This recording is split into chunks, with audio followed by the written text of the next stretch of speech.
Nadège Compère a la joie de t'offrir cet extrait de son livre, L'enquête de la jeunesse éternelle, comment construire sa propre fontaine de jouvence et préserver sa jeunesse en libérant ses super pouvoirs d'être humain. Pour les besoins de cet enregistrement, de nombreuses annotations ont été supprimées. Tu trouveras un lien sur son site www.nadegecompère.com pour obtenir la suite de l'extrait offert en PDF de 40 pages, ainsi qu'un lien pour acheter le livre en prévente. Tous les liens sont dans la description de cette vidéo. Le livre, L'enquête de la jeunesse éternelle, avec une couverture soft touch et augmentée d'un chapitre inédit, te sera envoyé avec une dédicace personnalisée. Attention, cette version du livre n'est vendue que par ce biais. Ensuite, en guise de remerciement, pour célébrer la sortie du livre, les 99 premiers acheteurs à soutenir ce projet seront invités à une soirée privée en ligne. Je te remercie d'ores et déjà pour ton soutien. Mon objectif est que le plus grand nombre de personnes comprennent qu'elles sont des créatures merveilleuses. En effet, la bonne nouvelle de mon enquête est que la santé et la jeunesse sont nos droits de naissance et que le plus tôt on le sait, meilleurs seront les résultats à l'intérieur comme à l'extérieur. Sur ce, je te remercie de ton attention et te souhaite une bonne écoute. À très bientôt, Nadège.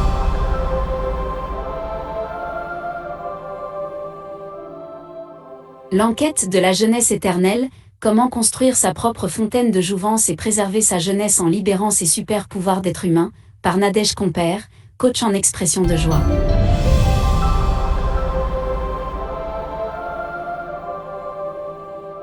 Préambule.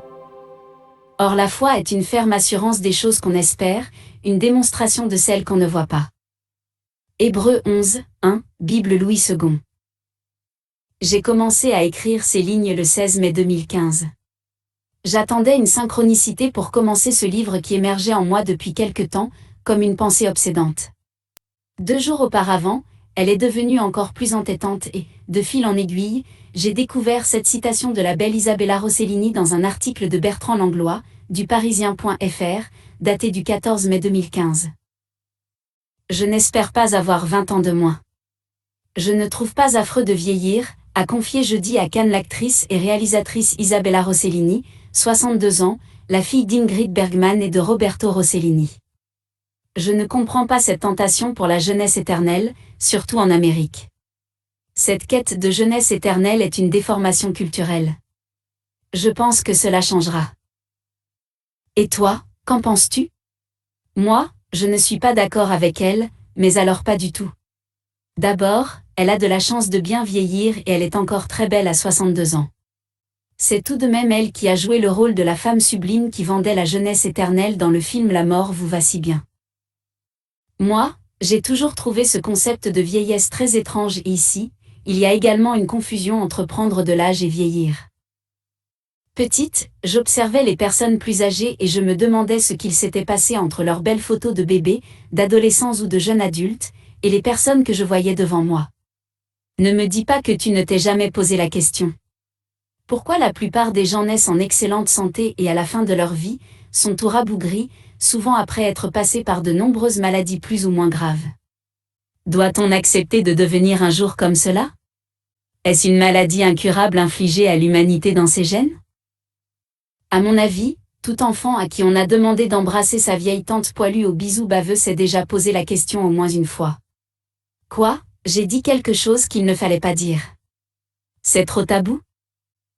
Mon credo, justement, est depuis assez longtemps, ce texte du général MacArthur bien connu, que je me dois de citer, car c'est un leitmotiv de ma propre vie. La jeunesse n'est pas une période de la vie, elle est un état d'esprit, un effet de volonté, une qualité de l'imagination, une intensité émotive, une victoire du courage sur la timidité, du goût de l'aventure sur l'amour du confort. On ne devient pas vieux, pour avoir vécu un certain nombre d'années, on devient vieux pour avoir déserté son idéal. Les années rident la peau, renoncer à son idéal ride l'âme. Les préoccupations, les doutes, les craintes et les désespoirs sont les ennemis qui lentement nous font pencher vers la terre et devenir poussière devant la mort. Jeune est celui qui s'étonne et s'émerveille. Il demande comme l'enfant insatiable, et après? Il défie les événements et trouve de la joie au jeu de la vie. Vous êtes aussi jeune que votre foi. Aussi vieux que vos doutes. Aussi jeune que votre confiance en vous-même, aussi jeune que votre espoir, aussi vieux que votre abattement.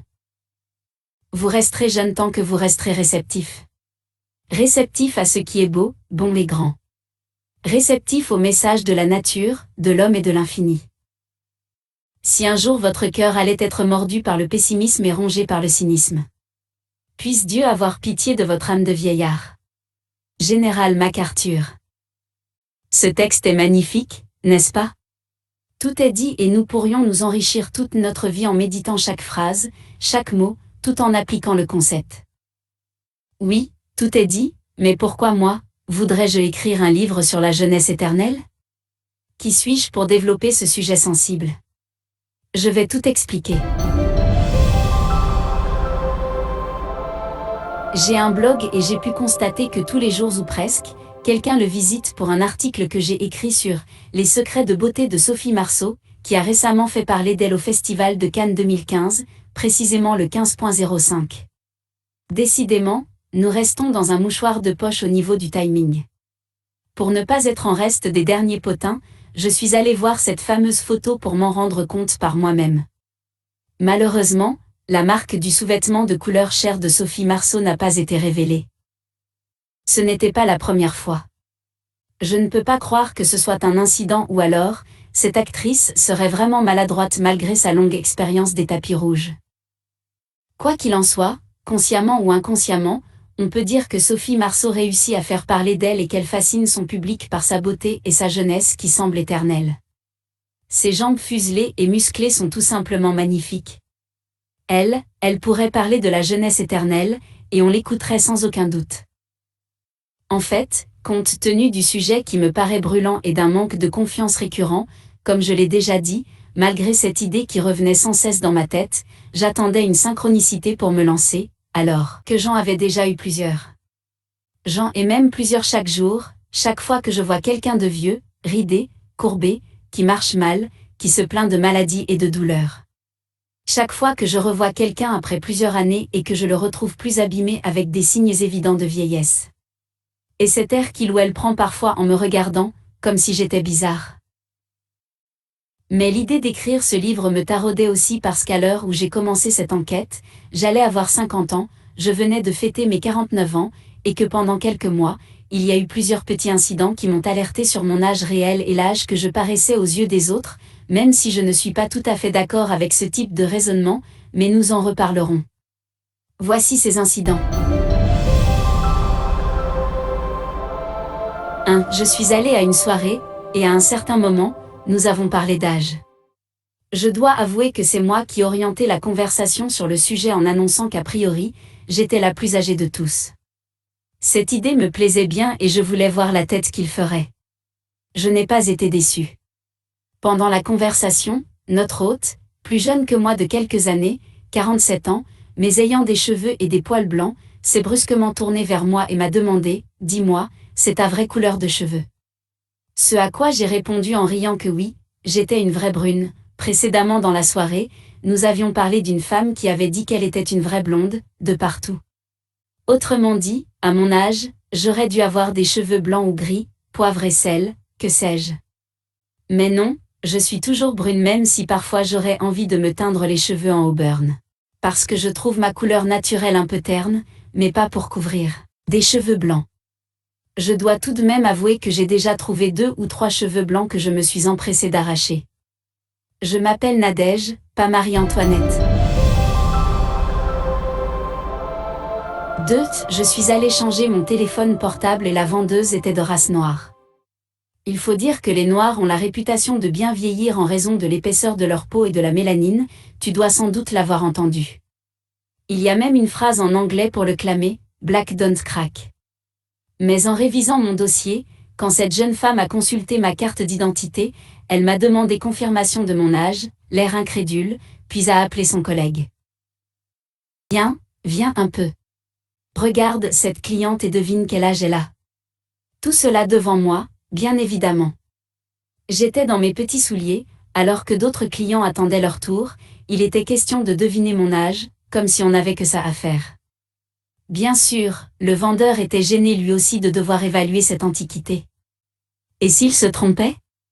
Et s'il me vexait? Il me scrutait sans pouvoir poser un nombre. La vendeuse a fini par dire à son collègue que j'avais bientôt 50 ans. Elle disait qu'elle connaissait des femmes noires qui paraissaient leur âge, qu'elle avait pensé que j'avais 30 ans et elle avait l'air de trouver ça incroyable mais vrai. J'ai trouvé cet incident d'autant plus intéressant que les Noirs ont l'habitude de faire plus jeune, et qu'elle, en tant que Noire, n'aurait pas dû s'en étonner. Si l'on regarde les personnages publics, par exemple, le chanteur Lenny Kravitz est un très bel exemple.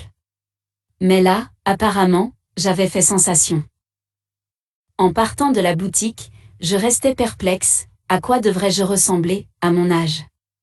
Pourvu que je me reconnaisse dans le miroir, j'étais satisfaite de mon image. Ou était-il question qu'à partir d'un certain âge, on devait avoir les cheveux blancs, la peau flasque et ridée et tutti quanti? Dans quel cahier des charges? Où est-ce que j'avais fauté? Dire qu'on me donnait plus que mon âge, lorsque j'avais 20 ans, parce que je paraissais plus mûre. Et si on regardait le problème sous un autre angle? Pourquoi ne reste-t-on pas jeune toute sa vie? Comment et pourquoi vieillit-on? Est-ce que j'avais des secrets à révéler? La question commençait à se préciser. 3. Peu avant de changer mon téléphone, il y avait déjà eu un autre incident. En début d'année, j'ai rencontré un groupe de jeunes hommes colocataires, tous trentenaires, que j'ai fréquentés un peu pour diverses raisons. Un jour où je prenais le thé avec eux, l'un d'eux, montrant que le sujet avait déjà été abordé entre eux, m'a demandé: « Je peux te poser une question? Quel âge as-tu? Tu parais avoir la trentaine mais tu pourrais aussi être plus âgé, on ne sait pas quel âge te donner, en fait, tu as l'air d'être sans âge. » Celle-là, je l'ai bien aimée. À ce moment-là, c'était un peu avant l'anniversaire de mes 49 ans, pour tout te dire, je n'avais pas encore accepté mon âge, et j'ai répondu du tac au tac. C'est ça, je n'ai pas d'âge. C'est exactement ce que je veux. Je suis moi et cela n'a rien à voir avec l'âge. D'ailleurs, j'ai lu un livre sur le sujet, du docteur Deepak Chopra, Un corps sans âge, un esprit immortel. Oui, je suis sans âge, et ça me va très bien. Et nous avons clos le sujet. Mais en rentrant chez moi, je ressentais un malaise, je sentais que je n'avais pas été sincère avec des gens que je considérais comme des amis, que je devais leur dire mon âge, que quelque chose clochait avec ça. Pour commencer, je n'avais pas été sincère avec moi-même, moi qui prône l'authenticité et la transparence. Et j'ai fini par leur dire, dans une conversation sur Facebook, ce qu'ils avaient déjà deviné.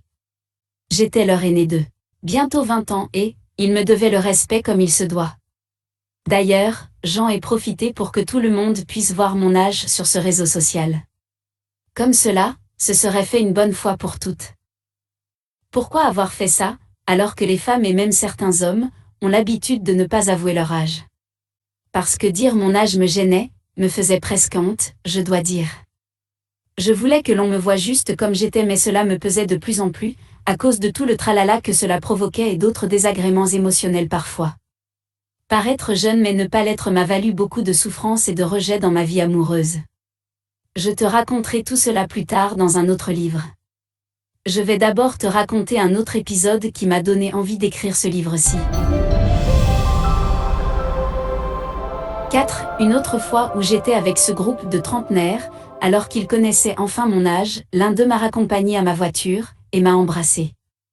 Enfin, cela ne s'est pas exactement passé comme ça, il m'a rapidement dit: « Tu veux qu'on s'embrasse? » Et la milliseconde d'après, je me suis retrouvée à l'embrasser, alors que je n'en avais pas plus envie que ça, au départ. On n'avait même pas flirté avant, juste échangé quelques messages sympathiques sur Facebook. Mais je me disais qu'il était jeune et beau, oui, très beau, un visage régulier avec des yeux bleus magnifiques et un sourire à tomber par terre, et que comme cela ne m'était pas arrivé depuis quelque temps, je ne pouvais pas refuser. C'était toujours ça de prix. Pourtant, je ne ressentais rien de spécial, qu'un peu de tendresse et sa moustache très rude.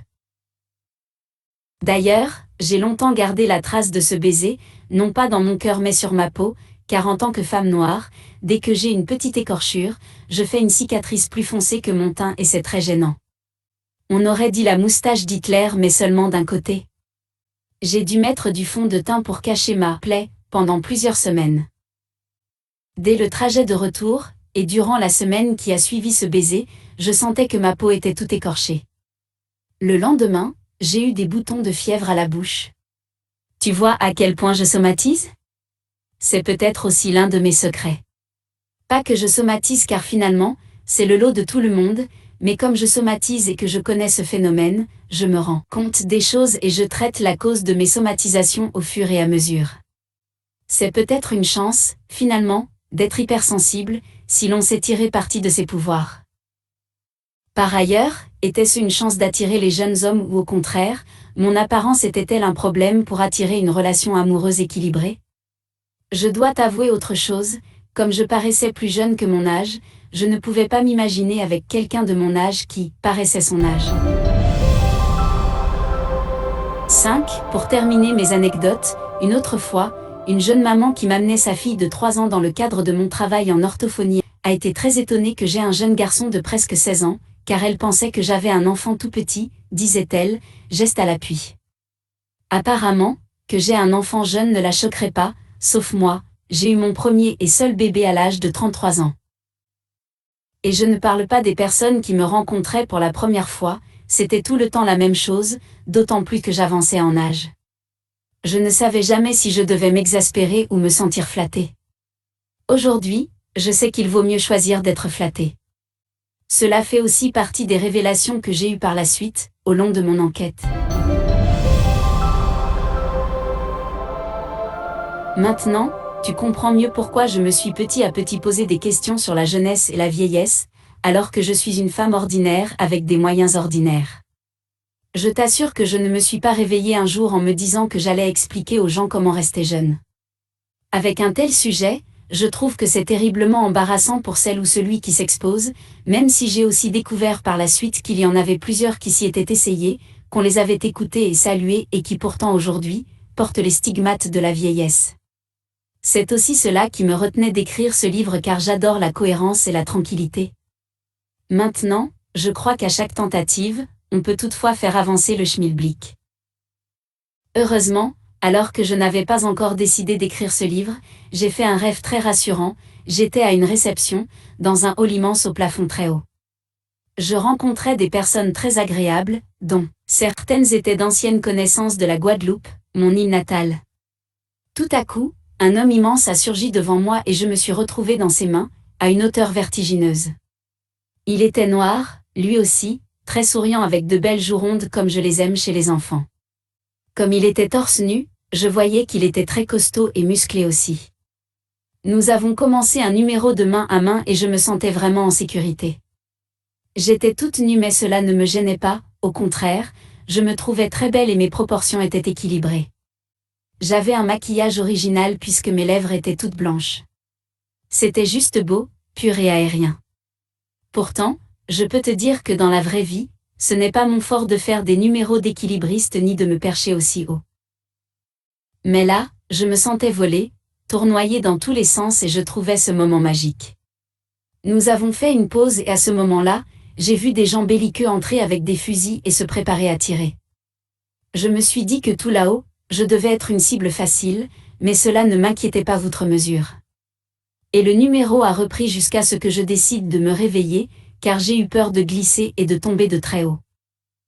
Malgré cela, la sensation de ce rêve était très agréable. Avec le recul, je vois bien que je n'avais aucune raison d'avoir peur, car mon « génie », qui avait l'air si gentil et aimant m'aurait protégé et rattrapé, c'est évident. Nous faisions quand même un formidable numéro de main à main. Cela demande une confiance absolue en l'autre, mais aussi beaucoup de force, de lâcher prise et de légèreté. Puis, j'ai eu l'idée d'écrire ce livre et je comprends beaucoup mieux le fait d'être à nu, exposé à toutes les critiques pas forcément positives. J'ai bien ressenti que j'avais le choix, soit je cédais à la pensée collective et je commençais à me fondre dans la masse en vieillissant comme tout le monde et on ne m'embêterait plus. Soit je continuais comme j'avais commencé, toujours sans me soucier du résultat, et je pouvais même expliquer à ceux et celles qui seraient intéressés comment je voyais les choses. Cela pourrait même aider les plus jeunes à ne pas faire les erreurs de leurs aînés et délier le mauvais sort pour les générations futures. Pour de multiples raisons, ce deuxième choix était le plus facile pour moi. Actuellement, après d'autres crises existentielles, Mon corps a encore pris des coups que j'ai parés comme je l'ai pu. Je n'ai aucune idée de comment. Je vais évoluer physiquement avec le temps et comme je le dis tout le temps, on verra bien comment je deviendrai. Bien sûr, je tâche de vivre du mieux que possible l'instant présent comme je vais te l'expliquer en détail, et c'est tout ce qui compte pour moi. C'est peut-être encore l'un de mes secrets. Voilà, tu sais tout le commencement de cette idée folle. J'ai fini par me dire que tout cela était un bon point de départ pour mener la réflexion sur ce sujet. En ce qui me concerne, ce n'est pas une quête de la jeunesse éternelle, bien qu'il y ait effectivement une autre quête sous-jacente, éminemment plus importante pour moi. Il s'agit d'abord et surtout d'une réflexion et d'une enquête, comme le suggère le titre de cet ouvrage, car je n'ai évidemment pas de mode d'emploi standardisé. Ce qui a fonctionné pour moi jusqu'ici peut très bien ne pas fonctionner pour toi, d'autant plus que tout dépend de la pratique de chacun. Je vais juste essayer de faire le point de tout ce qui pourrait m'avoir aidé à garder un aspect plus jeune que mon âge. C'est vrai, après tout, je suis une femme noire d'origine antillaise, orthophoniste, relaxologue, art-thérapeute, formée en conseil en images, fanat de développement personnel et de spiritualité depuis mon enfance. Et j'ai lu énormément de livres sur la santé, le bonheur, la quiétude, etc. Tu retrouveras quelques-unes de mes références dans la bibliographie. Je suis âgée, certes, mais j'ai surtout de l'expérience. Tout ce que je suis doit bien avoir un lien avec ce que je parais, car il est dit depuis fort longtemps que les conditions extérieures reflètent les conditions intérieures. Aujourd'hui, je pense que si cela peut aider des personnes à se sentir bien dans leur peau, à se maintenir en bonne santé à défaut de paraître plus jeunes, et pourquoi pas à ralentir le processus du vieillissement et éviter d'accumuler des signes de vieillesse, j'en serais ravie. C'est même ainsi que je conçois mon métier de coach en expression de joie, car chercher à être aussi heureux que possible, c'est, selon moi, la voie par excellence pour la prévention des maladies et le maintien d'une excellente santé. Allons donc étudier ce qui se passe à l'intérieur. Dans ce qui va suivre et pour les besoins de notre enquête, nous allons explorer tous les aspects de ma vie de quinquagénaire, de mes pensées et croyances profondes à mes entrailles, en passant par mes habitudes.